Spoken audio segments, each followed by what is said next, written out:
native currency and tokens. And this is a little bit overlaps with the smart contracts, but sort of talking through this. So native tokens, we'll just put out some definitions. And by the way, definitions in this space are, I think, still forming. So these are my definitions. Feel free to debate it afterwards.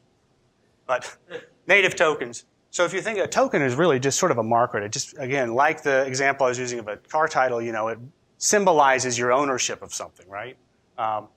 Native ones are just built in, right? So again, Bitcoin is just built to keep track of its native token. That's pretty much all it does.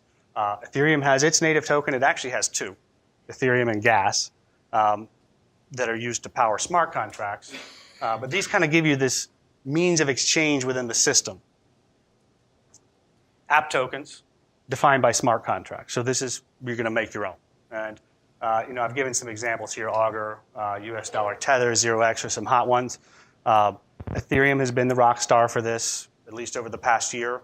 Really, it was the main platform in the bubble last year and all the ICO activities. Every example I've used there, by the way, CryptoKitties is an app token. But those are all Ethereum tokens.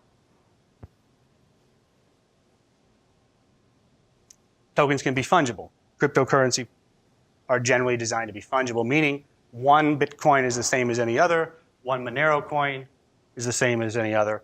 I'm actually using Monero as an example here for a reason.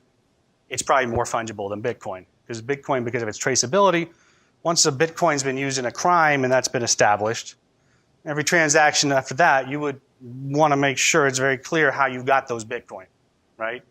Monero doesn't have that. It hides all the transactions. So really, if you get Monero, it's completely fungible. ERC20 token standard, though, is another example of it's designed to be fungible. So a lot of those, except the CryptoKitties, follow that standard. Then you got non-fungible. And I've been working on the example of car titles, right? So a car title, they all look kind of the same, but they're all unique, right? They're all for a unique car. So you can have fungible tokens. And then this distinction's been fun over the last year. We got utility tokens and security tokens. That came from the lawyers. Sorry, no offense. But really, to me, this is not really a clear technical distinction. It's a matter of interpretation, and it's an unsettled question of what's what there. But the idea is utility token does something. Security token is more like a traditional security, a stock certificate, if you will. And what's going on here in designs is, especially recognizing the momentum Ethereum got with tokens, a lot of the newer platforms are looking at how can we make that faster and easier for you to do, right?